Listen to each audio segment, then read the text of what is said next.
7th Westfield Washington School Board of Trustees meeting is now in session. Thank you all for joining us this evening. Glad to see so many of you here. Since we have quorum, please stand for a moment of silence and the Pledge of Allegiance.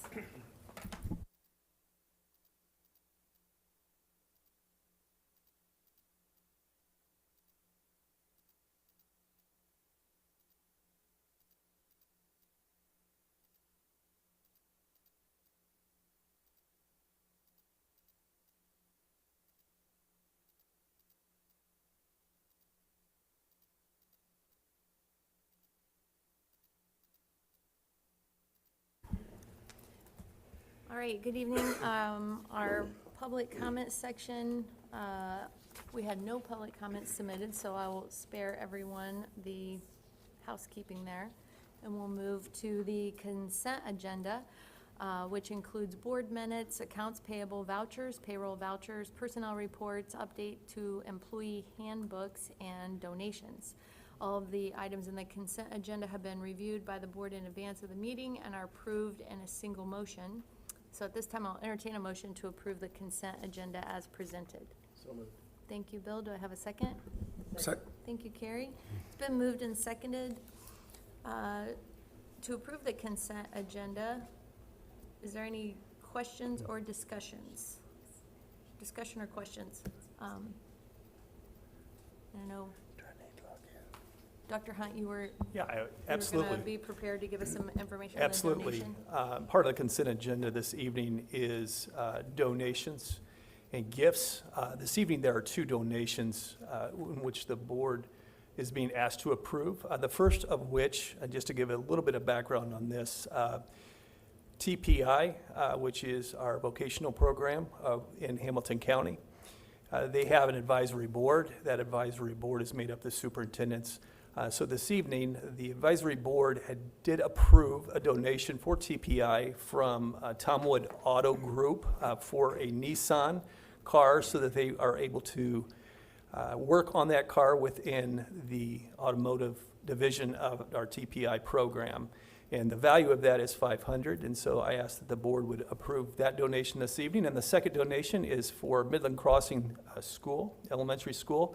It's from Stone Center, and the value of this particular item is $760.40, and they are donating landscape rock.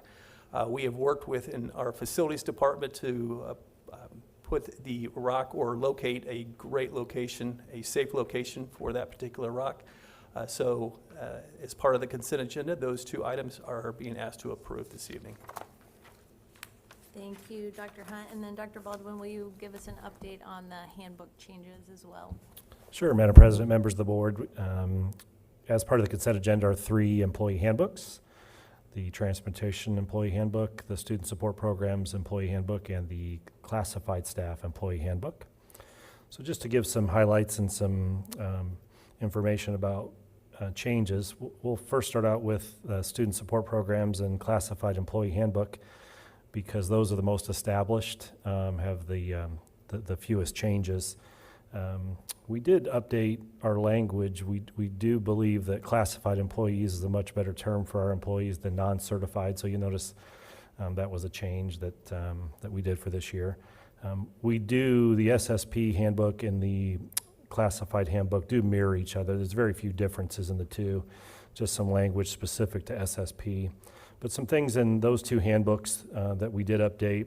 We do have a perfect attendance incentive, so we updated the dates in there, and that is something that every 9 weeks, classified staff has the opportunity to receive a $300 bonus with perfect attendance during that 9-week period. It's reset every 9 weeks for that opportunity. We did add some language to the bereavement leave section. We have had, unfortunately, some situations of stillbirth or miscarriage, so we wanted to make sure, obviously we covered those situations. When people are dealing with any tough situations, we want to make sure that the handbook and our policies support them, so we did add language there, and also some additional adoptive leave language to give people some flexibility and some coverage when they do adopt a child. We have always had the classified handbook as an online sign-off, but Student Support Programs has not always had that, so that is part of our Safe Schools Online program that actually I just sent out today to the district. It's a site that we use that policies can be reviewed and then signed off electronically. So SSP now has that handbook as part of that, and it was included. Also, we did emphasize the biggest, it wasn't necessarily a change, but wasn't necessarily emphasized before. We have emphasized the idea that unpaid leave is not allowed except for special circumstances. We've had some situations where unpaid leave has been used, and we want to make sure it's emphasized that it could happen, but it's only at certain situations that would be allowed and approved. So don't know if you have any questions about SSP and classified staff. Again, those have been established handbooks, not a ton of changes. Things we have added is just as we hear from employees or from other districts, things that we can do to support our employees.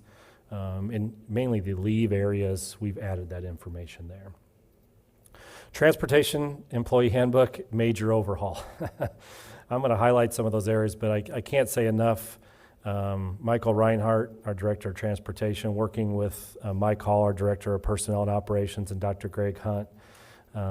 Also, I had a chance and obviously was involved in the language, but Michael put the majority of the work into that handbook. And what I really like about the handbook, it truly is now a guide that we can give to our transportation employees, and it lists exactly what to do, and it's very clear and concise. And again, the number one thing I'd emphasize, it has clarity about what they do and why they do it. Clearly spelled out rules and procedures also when unfortunately we do have to take corrective action, but it's very clear on what the expectations are, so it shouldn't be a surprise if something needs to be talked to somebody about. It's very clear on what those expectations are, and they're all listed in that handbook. A couple, just more of the practical day-to-day, we have new digital radios. So Michael's been very clear to have revised standards on radio usage. If you can imagine in an emergency situation, it's very important that there's certain rules of how the radio is used. And I'm sure, Mr. Steele, you know that from being with the fire department, just the rules of when it can be used and when not to for important issues, because you don't want people talking over each other, having the radio filled when it's needed. So Michael's added a part in there that wasn't there that fits with the new radios and how they're to be used professionally and effectively. And also very clear accident protocols. So if there is an accident, it wasn't very clear in the former handbook as to what to do. It was verbally shared, but it's very clear in this handbook. If there is unfortunately some sort of accident, what are the protocols that are followed? This handbook as well was added to our Safe Schools. It will be signed off on electronically, just like our other handbooks, so it fits that model. But again, can't say enough about the work on that. It's a total revision of that document. So as you review, feel free to reach out to me, Dr. Hunt, Michael Reinhardt, Mr. Hall, if you have any questions about it. But I think it'll be a great document, and as people say, being clear is kind. I think it's going to be very clear as to what the expectations are, and you can refer back to that handbook, and that's what we want. So those are some updates. Again, a lot of work goes into that. I appreciate your review of it this evening, and please let me know if you have any suggestions or concerns or questions. All right, thank you so much. Is there any further discussion? Hearing none, all those in favor say aye. Aye. All those opposed say nay. Motion passes. Could I add one more thing quickly? Certainly. I know we probably could wait till celebrations, but I think it fits with the personnel. You saw how thick the personnel document was. Just can't say enough about the HR team. Everybody's working really hard at the start of school, but I can't say enough about my HR team. And you think about onboarding the number of employees that we do, over 100 teachers, and the same amount of classified employees. So I just want to shout out to all of my team for their hard work during this time of year. You can imagine what it's like getting paperwork from all of them and getting that all set up to start the school year. So I want to publicly thank them. And feel free to reach out to them if you ever want to, just say thanks for all the work that you do, especially getting the school year started. Absolutely, well deserved. Thanks for all you do.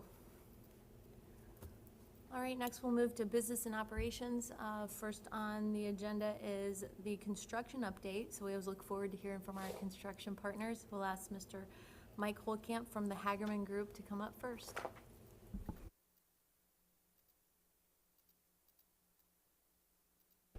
Good evening, ladies and gentlemen of the board, Dr. Atha, Dr. Hunt.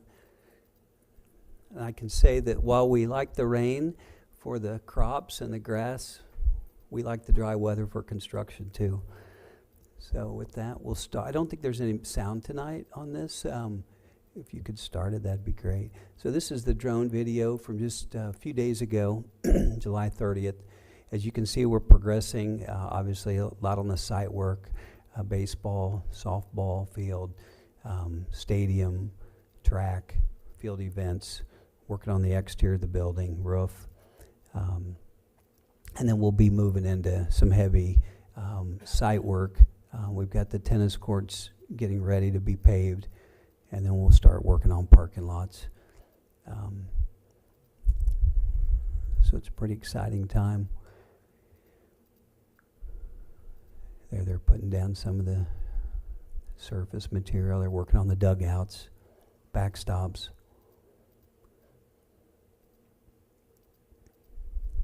Lighting. The bleachers will be going in, press box, things like that. Thank you. And then I just got a few slides that I can go through.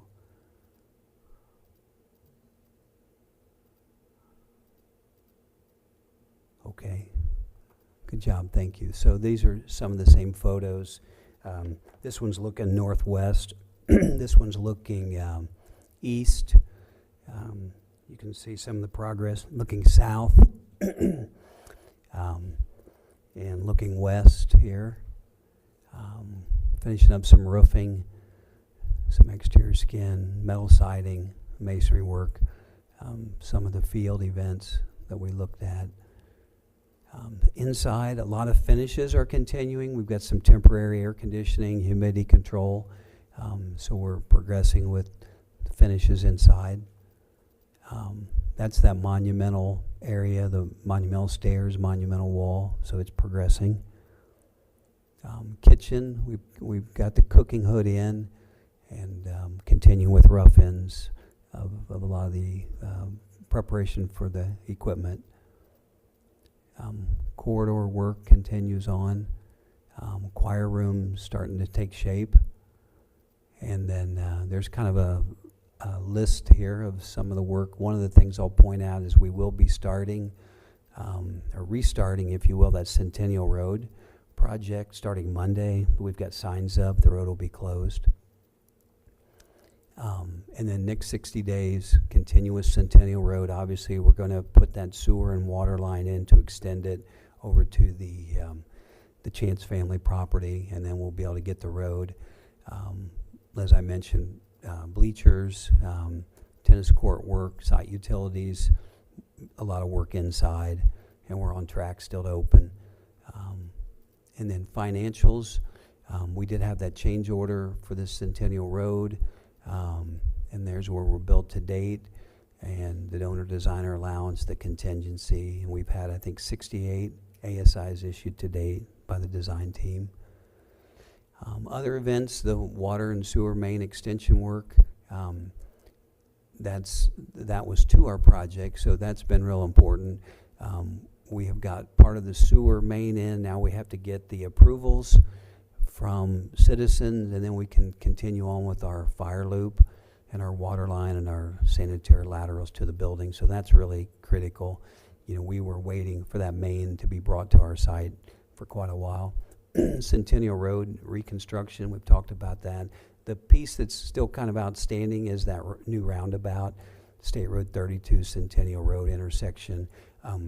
We don't have the final drawings yet on that, but as soon as we get them, we'll get to work on that. And any questions for me? Okay, thank you very much. All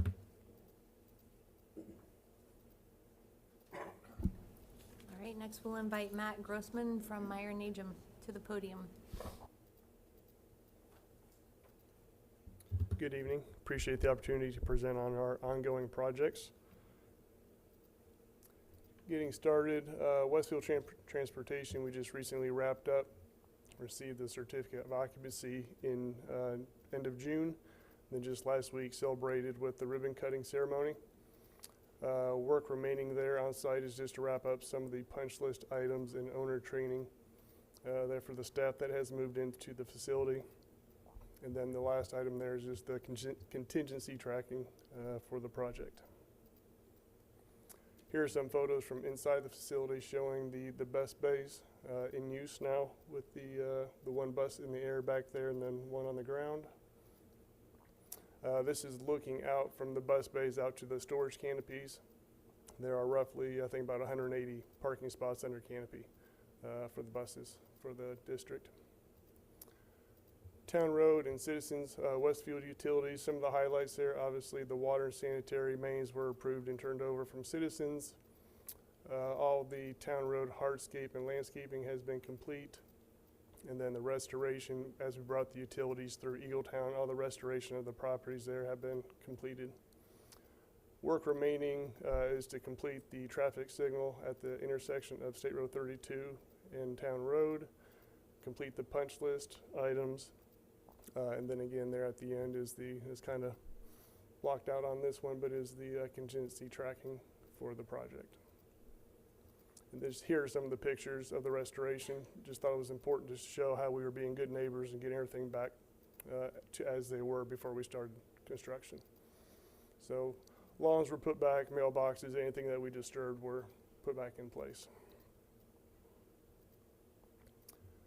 Westfield Operations Building, which was the old transportation facility, work completed to date.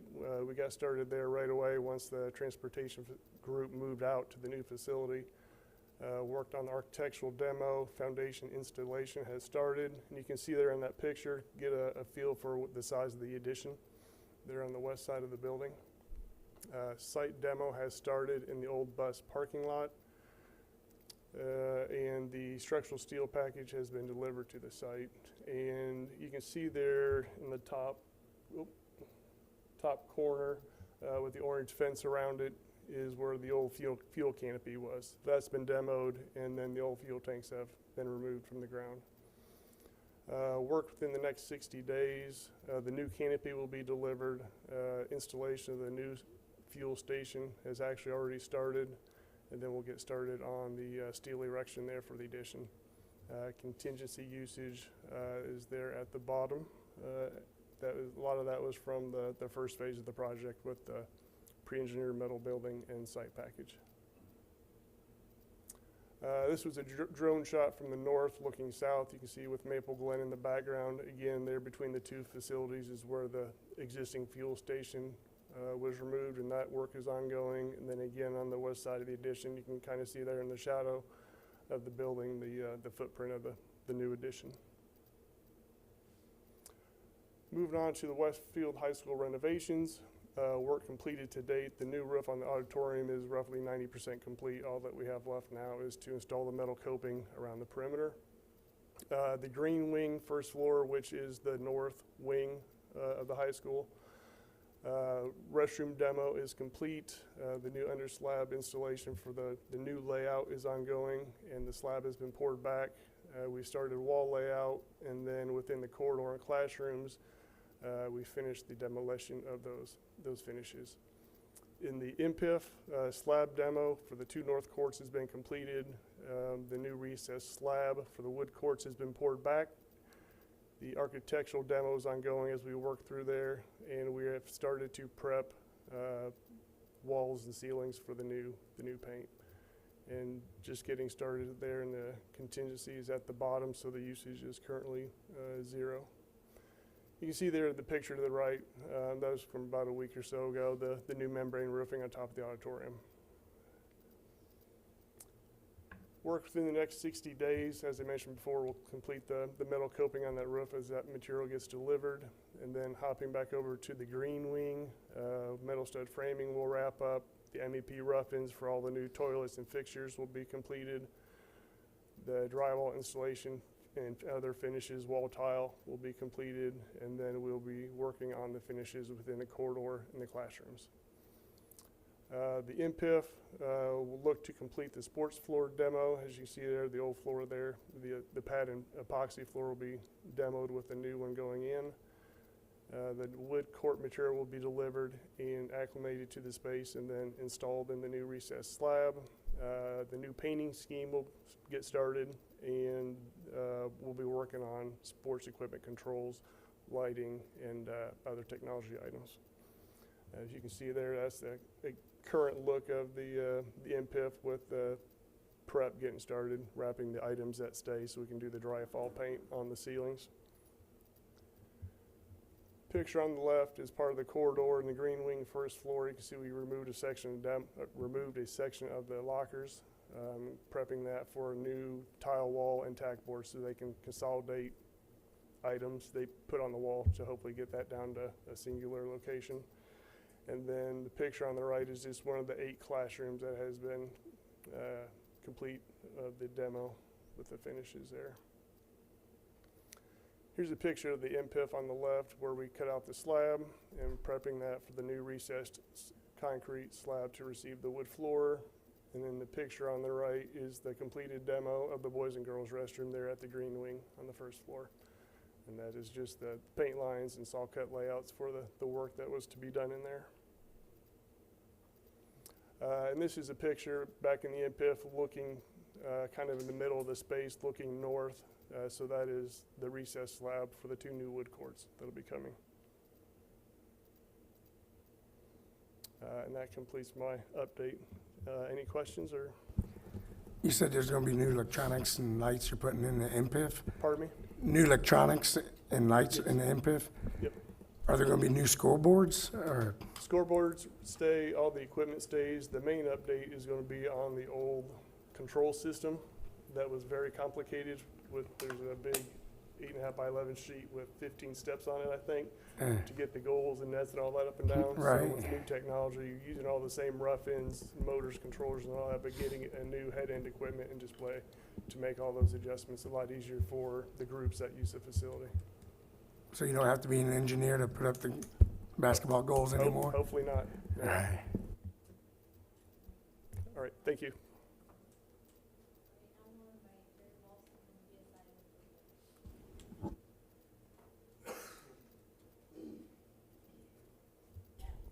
Thank you. Good evening, everyone. I'm happy to give you an update on progress of work over at Cool Creek in Westfield Middle School. I'll start, this is not new information for you, but just there for reference, the bold areas, of course, areas that we're focused on for this particular summer. There are 22 different classrooms really that were renovated over the course of mostly the last 2 months. We started some of them right after spring break. So we're about a 4-month period of time. Did just an absolute ton of work within the building to get things ready for the elementary school students and opening up Cool Creek.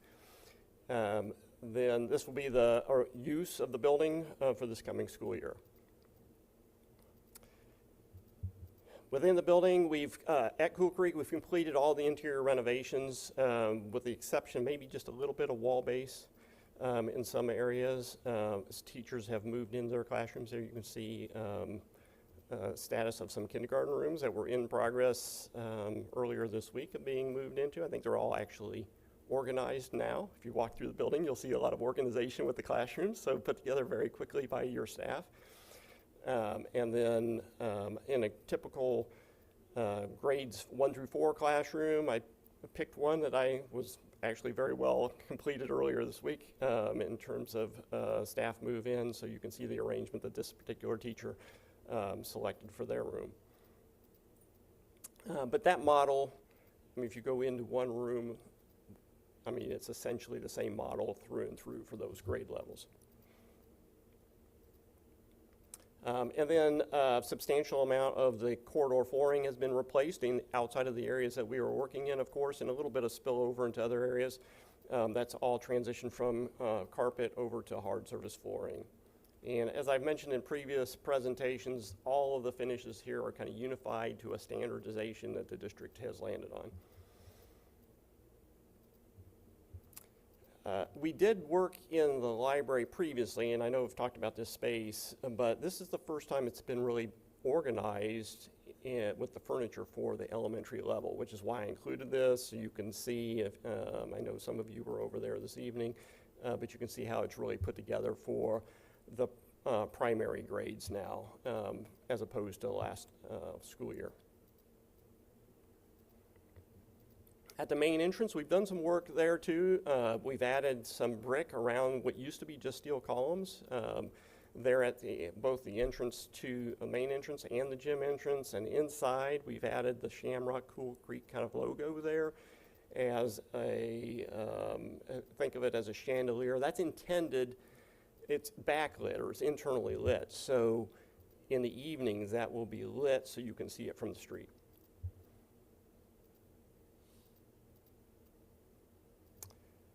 In terms of site work, equally aggressive approach to the work on the site. Basically rebuilt about 50% of the site over the course of the summer. All that work is wrapping up now. On this particular diagram, I did add one piece of new information there. If you look to the left of the plan, there's a heavy blue line, and that plan represents where the US 31 sound barrier will be located. So we have gotten approval from the state to do that construction. They approved the drawings.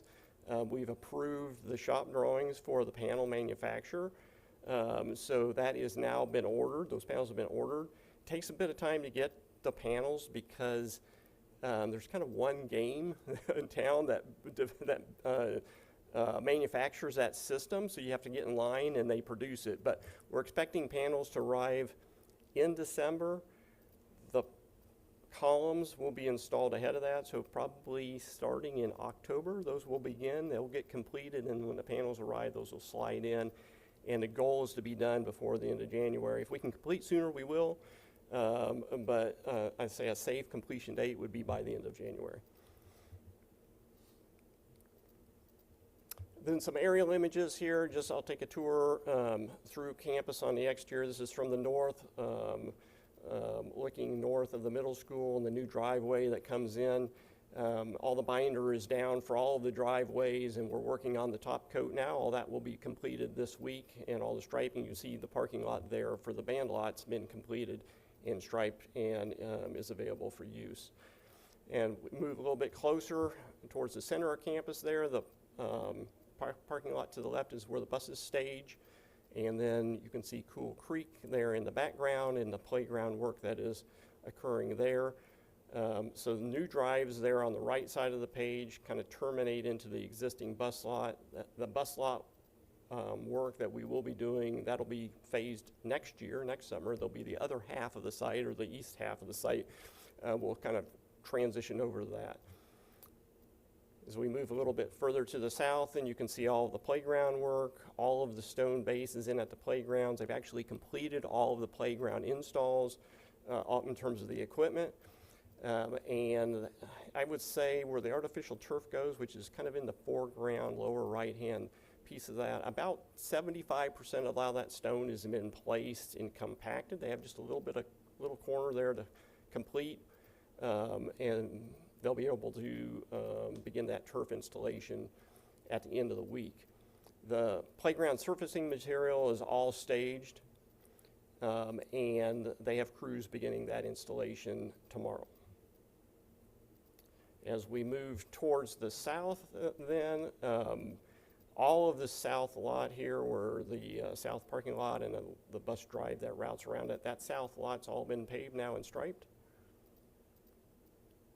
It's another look of it. This was taken Saturday, so we were putting what's called the tack coat ready for that finished coat of paving on Saturday. Then this is another view on the north side, looking towards Shamrock Station, of the band practice lot and the parking lot that's been redone. We've been completing roofing work on both buildings at Cool Creek. The roofing all of the membrane is completed, and I would say about 95% of the edge metal is completed there. They probably have about a week's worth of work to touch up some of that edge metal. For the middle school, less aggressive work, but nonetheless, quite a bit happened over the course of summer. Those are the zones that we've been focused on. Some of it's ongoing. As you see, there's fall 2026. There are a group of classrooms that we're working in that will become part of the 6th grade classroom area of the building, and also is undergoing a pretty extensive infrastructure rebuild in terms of HVAC equipment. And most of the work is related to finishes, especially flooring. All that work is completed. I took these right before the event yesterday. It was called Rock the Block. Yes, Rock the Block. So I was in there right ahead as you were staging for Rock the Block and took these photographs. In the gymnasium, all of the gym bleachers were replaced. And one of the locker rooms had all the flooring and finishes redone. And then in the exceptional learner suite, again, additional floor finishes. There's lighting associated with some of this as well. I didn't mention that, but there's lighting improvements through the building that have been taking place as we've been doing flooring work. And guidance suite flooring as well. Much like Cool Creek, Westfield Middle School's re-roofing is all of the membrane work is completed. They're also working on edge metal there, and I'd say it's about the same status. There's more edge metal on the middle school, larger building, so probably a little bit more, but about the same percent complete, about 95%. Probably a week and a half to 2 weeks they'll be done with everything around that building related to the roof. Okay, so the next 30 days, what will we do? Of course, I know you know the term with all the work you've been doing in the district. Punch list items we'll be working on areas that we've completed. At the middle school, we do have some ongoing work that will happen there in that 6th grade area that I mentioned. In terms of the site work, we'll be completing, we have some fencing that we need to put on the west side of the property, especially there at Cool Creek, that defines and protects that edge of the property. We'll begin doing the landscape plantings and seedings. That window is just opening now, so that'll be starting soon. We'll begin doing traffic control gates. We have quite a few of those in a variety of different locations that we'll be installing. Not all of them go in this phase, but the ones that are a part of this phase will go in. And then just west of the middle school, there's a new parking lot. If you've been out there, you can see we've done all the excavation for that parking lot. We're close to being able to start doing the stone on that. We've advanced that progress. It was going to actually happen over the course of the fall, but our excavator moved right into that as he completed the bulk of the rest of the work on the property. The goal for that is really to get it completed sometime in September. So I don't have an exact date, but we should be very close by the next board meeting to have that lot done and ready. And I know that's important for the district because there's a lot of spillover parking that happens at the middle school, and that'll help support that, let alone the parking needs that you have on that property. There's going to be a substantial amount of work still to complete on this project, but it's going to slow down a little bit here, especially at Cool Creek. We can't really do work or a lot of work in the building because the building is fully occupied. So there'll be a large portion of the work, just like this year, we'll be doing over the course of the summer next year to complete that project. And then there is work ongoing through the middle school, so that will progress over the course of the school year. That concludes my presentation. I'll open up for any questions from the board. All right, thank you so much. Thank you very much. Thanks, Jared. All right, and finally, we'll invite Director of Construction Brian Kelly to the podium to share other updates throughout the district. Thank you, Madam President. Good evening, members of the board. I'm going to present on the Garmong projects, and as you're all aware, and we're in attendance to the Midland Crossing ribbon cutting. The building has come together very nicely. Didn't take any pictures of the inside of the building because I know we were all able to tour that building during the grand opening and ribbon cutting. But the last portion of the work that has occurred at that site is the site work. So what I've done is I've just taken pictures of the different exposures from outside the building with As you can see, parking areas, landscaping, plantings, took some pictures of the playground areas that are all completed. Last thing to go in were the basketball goals. Those were installed about a week and a half ago. So at this point, Mary Beth Fisher, the principal, and her staff have and are moving in. So we're just working through any little things that come up as staff moves into the building and kind of sees some things that they may want done a little bit different, added, taken away, whatever the case may be. We're kind of addressing those as an ongoing basis, prioritizing those. But at this point, everything's ready. Not seeing any reason where or any issues with starting school on the 17th. Project financials with this, we've billed about 90% of that, of our total $72 million, with contingency being 63% utilized of the $1.9 million that was assigned to this project. Shamrock Springs, the lion's share of, well, I won't say the lion's share of the work, but really the emphasis. Hard to believe, but we're already talking about winter and asphalt plants closing and concrete work needing done. So really, with this building that's going to be opening in the middle of winter, over Christmas break, the emphasis is on grading, asphalt, concrete, to make sure, and any masonry work on the exterior, make sure all of that is completely done before the weather hits, before asphalt plants close.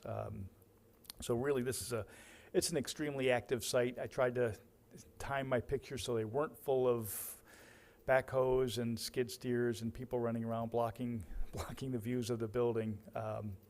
There are an awful lot of workers running around this site, which is a good thing.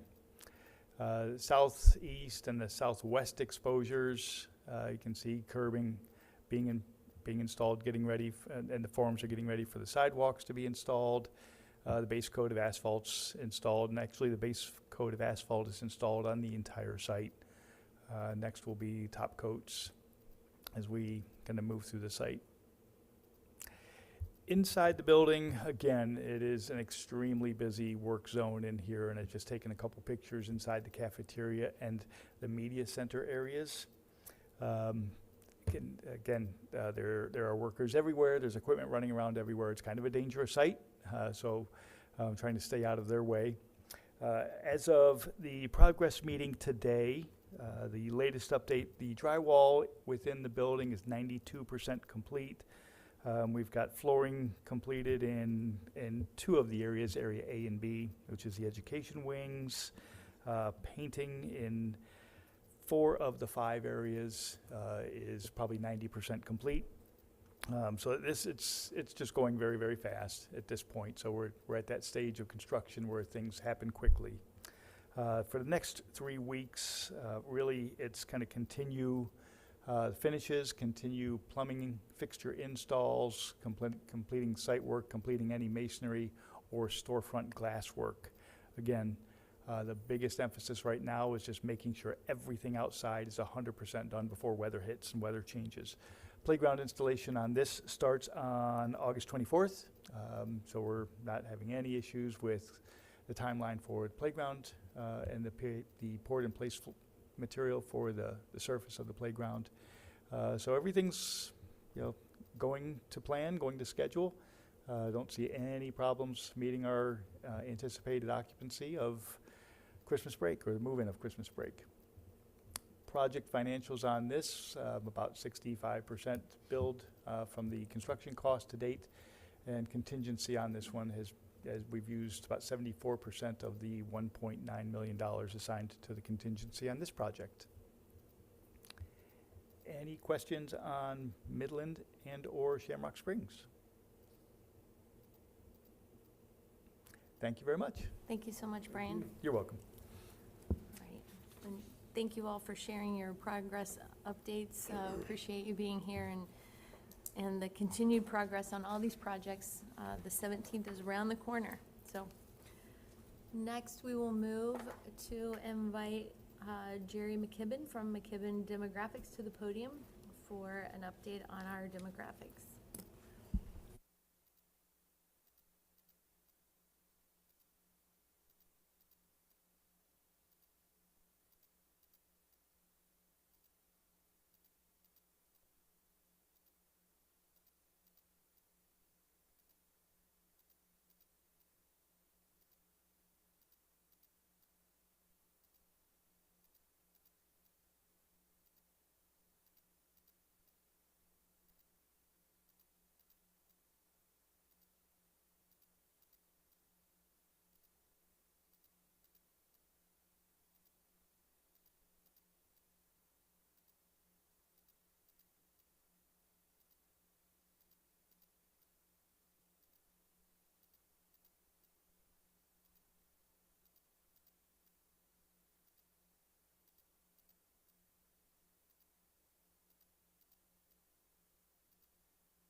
But here's the problem. This is one of the elementary areas that has a rapid rate of empty nesting, okay?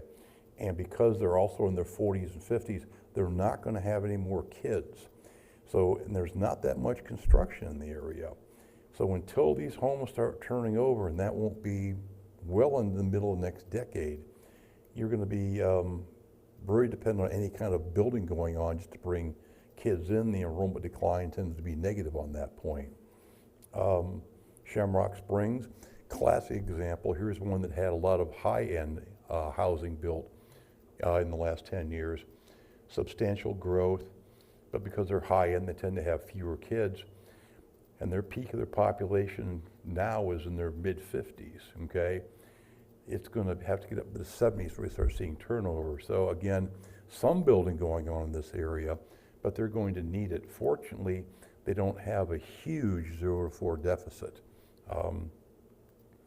Washington Woods, 2010, 2020, again, some growth, some building out there. But again, because that's where a large proportion of your apartments are at, you tend to have a concentration of people in the late 20s, early 30s, and lo and behold, no deficit. Very strong correlation between these two age variables. Proportion of women in childbearing ages in their 20s and early 30s, and what the size of that 0 to 4 deficit is. If you don't have women in an area, they have kids, your total fertility rate can be 9. You're just not going to have enough kids out there. And that's a constant problem for suburban school districts. Cool Creek, which was supposed to be named McKibben Memorial, by the way, but somehow that memo didn't get through. This is what it was in 2010.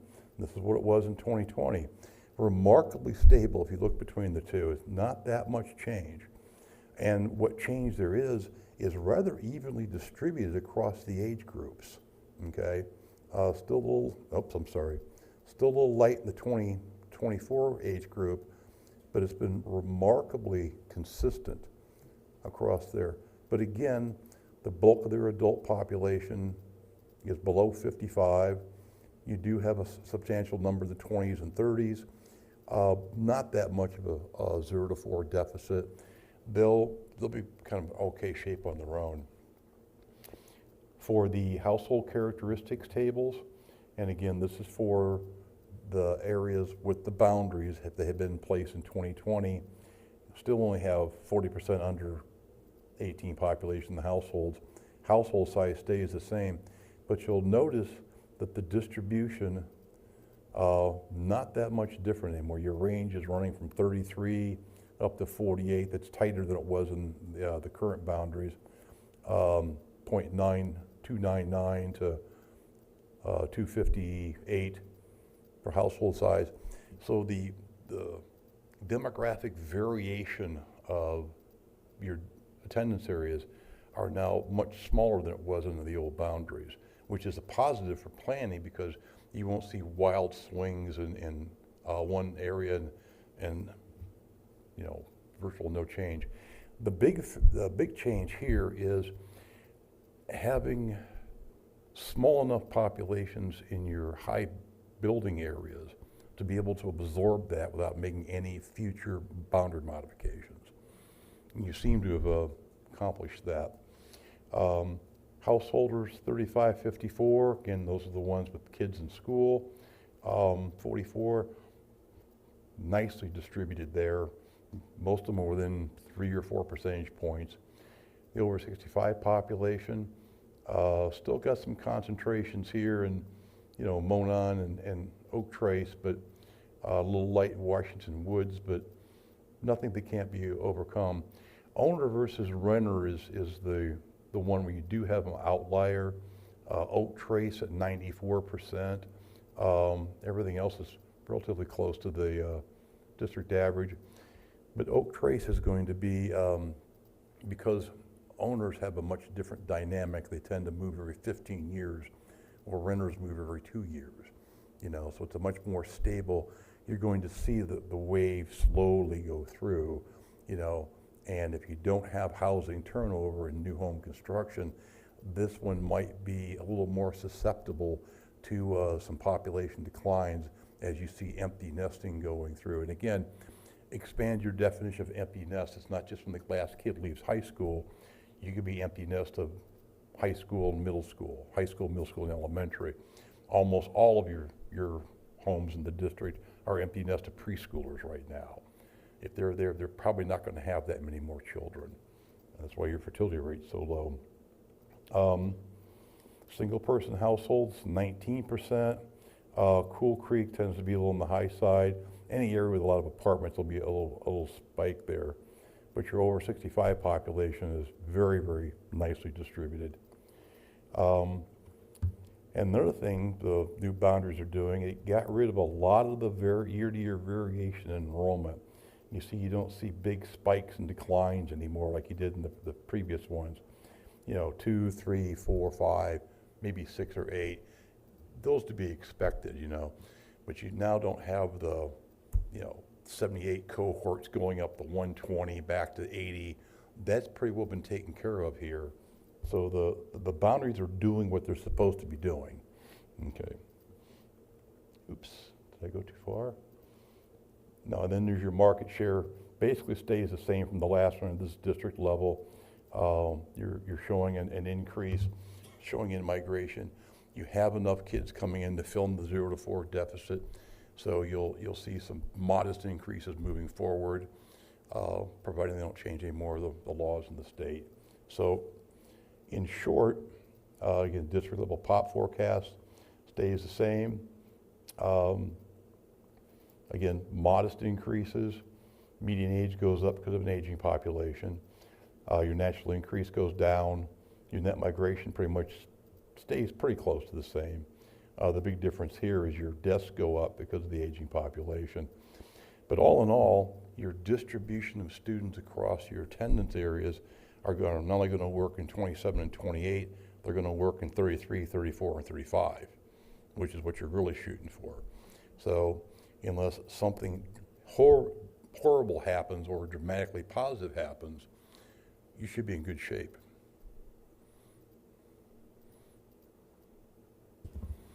And much as I hate to admit this, but I'm going to have to do it publicly, the modifications that the board and the administration put to our version 2 actually made them better.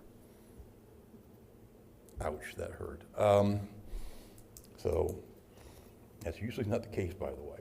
But no, good job. Thanks, Jerry. Do you, when do you, with, where we are this year, when do you think you need to do another forecast to this level? Do you think, just keeping on top of it from your experience for a district like ours? God, that's put me on the spot here. I'm trying to retire, but I'm failing miserably at it. We'll do the evaluations. We do them the first 3 years anyway. That's probably number one. And what I tell school districts, my definition of a perfect forecast is, well, the 10 years have gone by, time's up, do another one. Something has to happen, okay? So if we do the evaluations and the boundaries are holding up, particularly when you implement the new boundaries, because there's always going to be, you're going to move some kids around, do programs, things like that. We need a very, very close eye on that. Because remember, when we did these forecasts on the new boundaries, it was on the kids who lived in that area right now.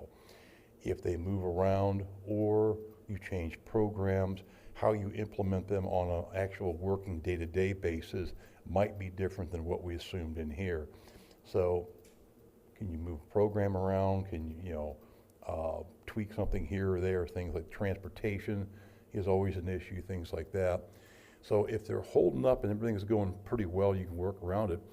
I'd say you're in great shape. It's when something dramatic happens that, like your building permits go down to like 50 a month or 10 a month or something, or your existing home sales drop even more than they have the last year, and you change the rules on, or your neighbors change the rules on interdistrict transfers, or God help us, the state does something else to help public education, then you're going to have to probably take a look at it. But you wait until something dramatic has happened. I can't, my Scottish blood will not allow me to tell a district, well, do it do a forecast, pay me for that if you don't need it. Right now, you don't need it, okay?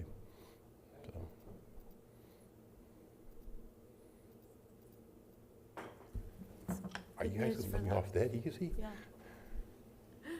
Anybody else have any other questions? I'm not or gonna argue comments? with you, thank you very much. John, I'll be in touch, or probably more likely Greg, after the October 1 numbers are finalized, shoot them down to me, and we'll get an eval back to you guys, at least in Excel form, and we can discuss that on the phone or Zoom if you want to. Okay, thank you. I Thank did you want to very say, much.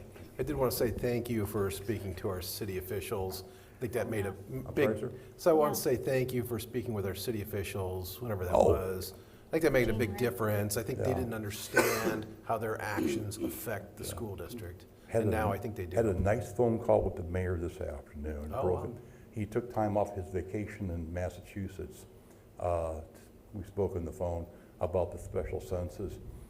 He was quite complimentary of the district, myself, and I thanked him back, and Yeah. very supportive of it.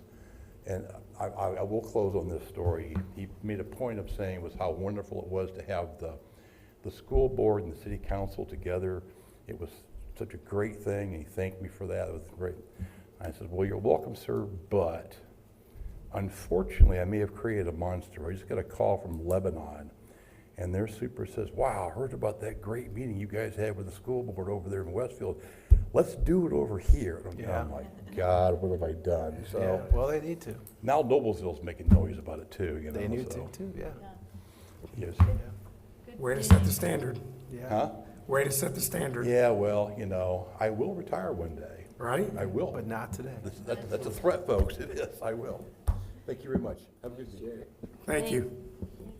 Thank you, Dr. McKibben.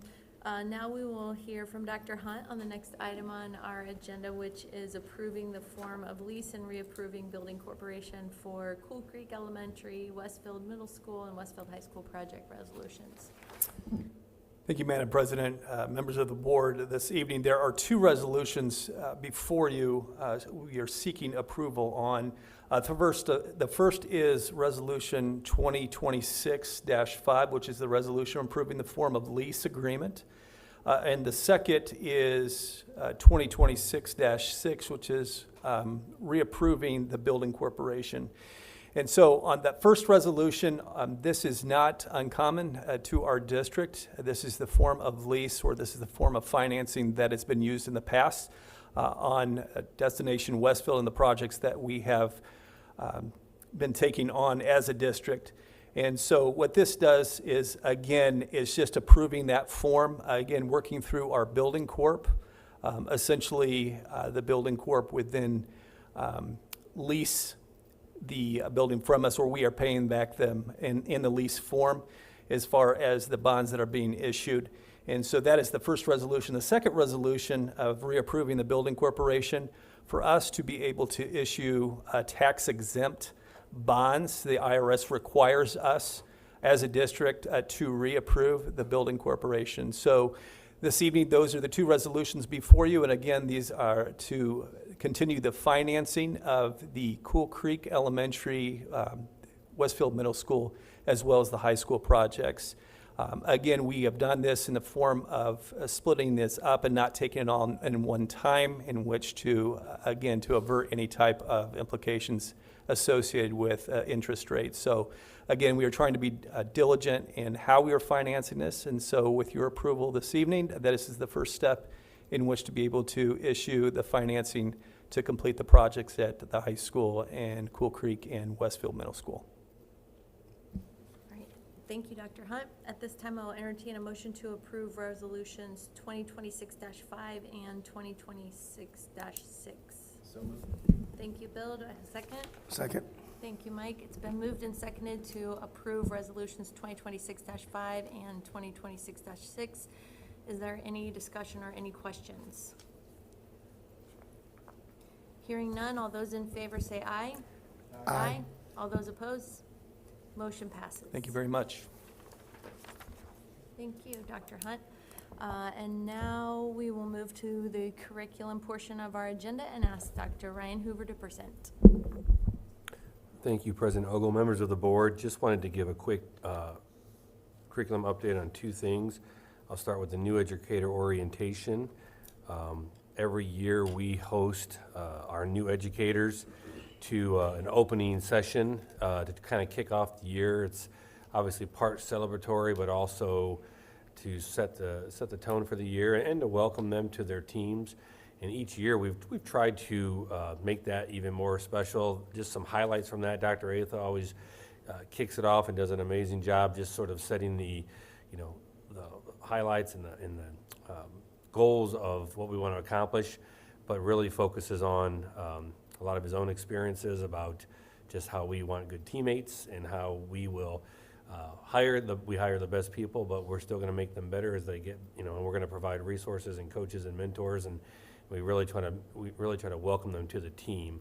And then we have a collection of other speakers, myself, Dr. Tom and Michael, Kyle Miller does a keynote every year. That's always sort of the highlight of the day. We invite our WCTA association to come and meet the new teachers as well.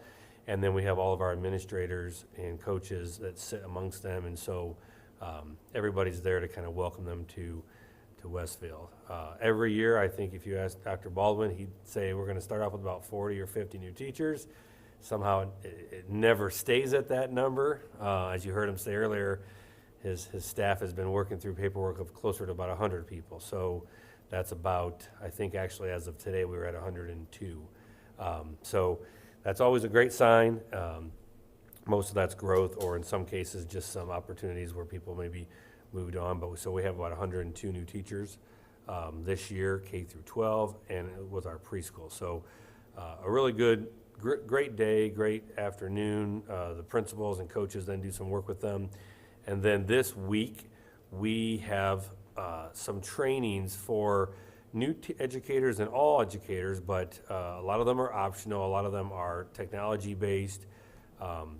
This is a unique year in the fact that we have the extra couple days, so it's been great to be able to let everybody kind of get ready to go for next week. So we're off and running, though. This week there's been, so every day there's several things, but we're excited. So I just wanted to share that with you. And then the second part was we have been anxiously waiting to share a data presentation with you, and it's been a little mildly, we've had to be extra patient because if you remember, iLearn data and some of the different things associated with it changed as of last year, and they had to basically benchmark all the assessments. And so because of that, normally we would get those assessments back in like May of the current year.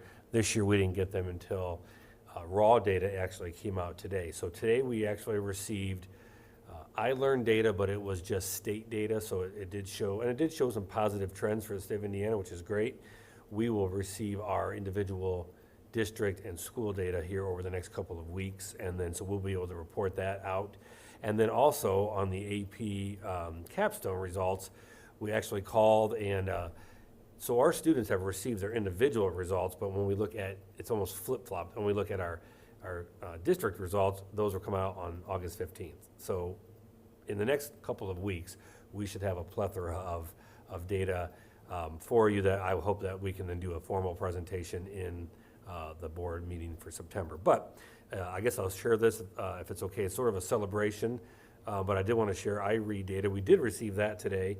If you remember, iRead, just as a refresher, used to be a third grade assessment.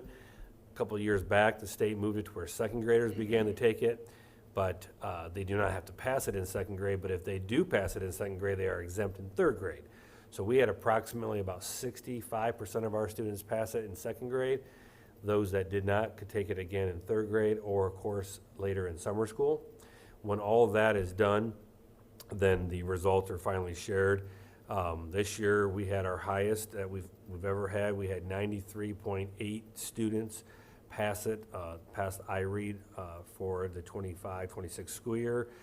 I'll send you guys this information with the other presentations, but just over the last 4 years, just for some longitudinal data, we started off at 89.7 and then have grown to 89.9, 92.6, and 93.8% over the last 4 years. So about a 4.5% increase of students passing, which is for every 1% of a grade level, you're talking roughly about 8 students. So probably 30 to 40 extra students have passed it now than have in the years past. So the best part about this is trend data. We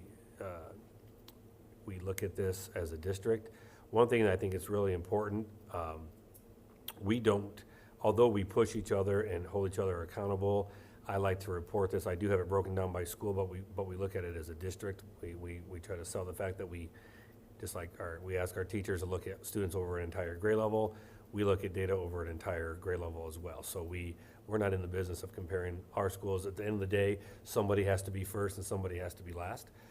That can change from year to year, but we are looking at, are we growing as a district across the years? And the answer to that is yes. So I hope to share more positive data with you guys in September. Excellent. Thank you for the good news. Yep. You're welcome. Thank you. All right. Now, we'll ask board members and superintendents to share success stories from the past month. Obviously, that was a huge success with 30 to 40 students passing. Right. That kicked us off. I did, go ahead. Got a chance to go to the Rock the Block. It was very successful.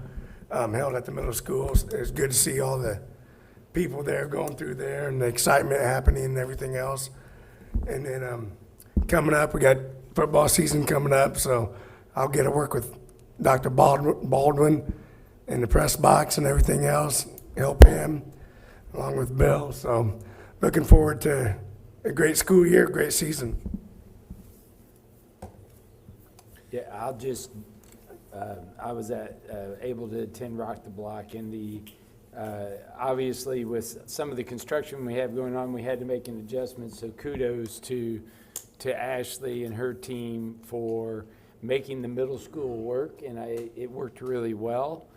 We did have a big crowd, but you were able to flow through the different tables and talk to folks, and we had the stage there with the new flooring that we saw tonight, and we had performances, so our band and different kiddos, our cheerleaders were there, and so the FFA kiddos had some farm animals outside, but it was well represented in the excitement, I think, in the air, the amount of people I saw ready for school to begin and so forth. It was a nice evening, so thank you. I also want to thank Dr. Hoover and his team,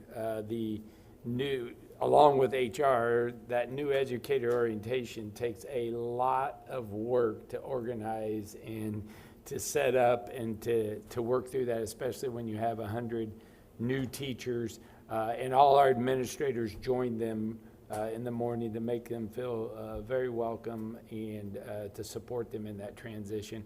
And then just finally being out in the schools today, I have to give a shout out to Luke Hildebrand and the maintenance team. They are just making their way around the work orders and getting things addressed for our teachers. We've changed a lot of rooms, but I continue to hear things that Luke is actually thinking ahead. And one principal said, I see him a text, and he said, we've already taken care of that. We got it about an hour ago. So I know it's a busy time for everyone, but we're just really excited and thankful for the team we have. I was just gonna, I don't have a specific item, but it just seems like this past year of my 8 years on this board seemed like the biggest changes. Poor Greg walked right in the middle of it, and you probably think this is normal, but we've always had, since I've been here, changes in construction and things like that, but this year seems pretty wild with the rebalance, all the multiple buildings that are coming to fruition this year, and then all the changes and the moves, the teacher moves, the kid moves, and getting all these buildings ready to go. Pretty amazing balancing act, and I'm sure there'll be some things like I think some baseboards need to be completed. Well, that's not that big of a deal for all the tremendous changes and construction that's been going on. So I didn't think we were going to get those playgrounds ready, but I think they're going to be ready. Yeah, we'll right up to the last minute, and hopefully the weather will hold up. I wanted to tell you 3 different people stopped me at Rock the Block last night and asked me, are you the superintendent? Never met them before. And I said, yes. And I said, how did you know? And they said, Well, I signed up for the blast. One said, I'm new to Westfield here. I signed up for the blast and I recognized your picture. So, and thanked me for the blast and the communication piece. So, again, I think one of the things with all the transitions we have going on, some of those things that we have always done well, we continue to do, and that's going to carry us through the next couple of weeks as we get school up and running. So, thanks, Bill. Yeah, appreciate it. All right, thank you, everyone. Our next board meeting will be held on September 8th at 6:30 in this room. Can I have a motion to adjourn this meeting? So moved. Thank you, Bill. Do I have a second? Second. Thank you, Carrie. Meeting adjourned.